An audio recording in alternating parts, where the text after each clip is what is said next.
Hello everyone, आज की video में हम चार्टर एक्ट ऑफ 1833 देखेंगे। तो अभी तक हमने देखा कि क्यों एक्चुअली यूरोपियंस को ज़रूरत पड़ेगी कि वो इंडिया तक सी रूट को खोजे। और फाइनली जब 1498 में वास्को डी गामा ने सी रूट खोज ही लिया तो उसके बाद पोर्टुगीज़ आए। मतलब वो तो पोर्टुगीज़ ही थे, पोर्टुगीज़ थे, डचेस, फिर ब्रिटिशर्स आए, डेन्स आए, फ्रेंच आए। और फिर जब उन सब में से एक सुपीरियर फोर्स जो थी वो ब्रिटिशर्स निकल के आए। और फिर कैसे ईस्ट इंडिया कंपनी को रेगुलेट करने के लिए ब्रिटिश गवर्नमेंट को उनके लिए रेगुलेटिंग एक्ट लाना पड़ा। रेगुलेटिंग एक्ट कब आया था? 1773 में। उसके बाद कौन सा एक्ट आया था? Act of settlement. Regulation act में सुप्रीम कोर्ट बनाया गया था, एग्जीक्यूटिव काउंसिल बनाई गई थी। और उसके बाद कौन सा एक्ट आया था? Act of settlement 1781। उस एक्ट में कुछ सेटलमेंट की बातें की गई थी, सुप्रीम कोर्ट के जुरिसडिक्शन से कुछ चीज़ों को बाहर किया गया था।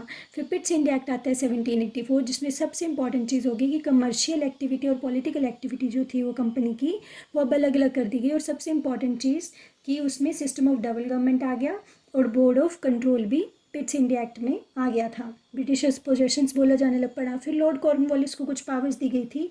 और उसके बाद जो इंपॉर्टेंट था वो था चार्टर एक्ट ऑफ 1813, जो हमने लास्ट वीडियो में कवर किया था। और उसमें मेन इंपॉर्टेंट जो बात थी उसमें कि मोनोपोली जो थी ईस्ट इंडिया कंपनी की वो अब कम कर दी गई थी। सिर्फ चाइना के साथ ट्रेड करने में और टी का ट्रेड करने में मोनोपोली रह गई थी। और अब इम्पॉर्टेंट है चार्टर एक्ट ऑफ 1833। तो सबसे पहले इम्पॉर्टेंट चीज़ ये है कि चार्टर का एक्चुअली मतलब क्या होता है। तो चार्टर का मतलब होता है कि कोई भी एक रिटन स्टेटमेंट जिसमें कुछ राइट्स दिए हुए हों, तो वो चार्टर का मतलब होता है। और एक्ट का तो मतलब आपको पता ही है कि एक्ट का मतलब होता है कोई भी लेजिस्लेटिव जिस चीज़ को अप्रूव कर देती है। जैसे कोई भी बिल पेश होता है, फिर उसको एक्ट में तब होता है जब वो लेजिस्लेटिव से पास हो जाता है तो वो एक्ट बन जाता है। और जब फिर उस पर प्रेसिडेंट वगैरह साइन कर देंगे, कंप्लीट हो जाएगा, तो वो लॉ बन जाता है।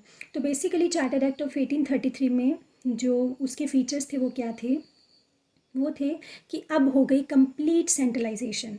मतलब गवर्नर जनरल ऑफ बंगाल को बोला जाने लग पड़ा अब गवर्नर जनरल ऑफ इंडिया। तो जो भी प्रेसिडेंसीज या जो भी एरियाज़ उस टाइम पे ब्रिटिश गवर्नमेंट्स या ईस्ट इंडिया कंपनी ने अपने अंदर लिए थे, तो उसमें से जितनी भी प्रेसिडेंसीज में गवर्नर्स थे वो सब गवर्नर्स अब रिपोर्ट करेंगे गवर्नर जनरल ऑफ इंडिया को। और first governor general of India कौन थे वो आप कमेंट कीजिए।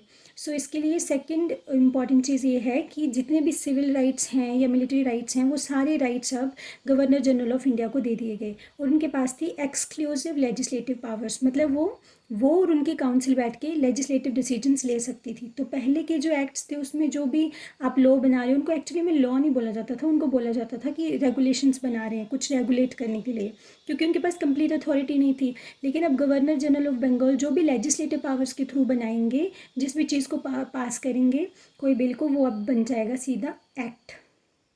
और मोस्ट इम्पॉर्टेंट चीज़ कि अब मोनोपोली जो है वो कंप्लीट ख़त्म कर दी गई है। किसकी? ईस्ट इंडिया कंपनी की ट्रेड को लेके।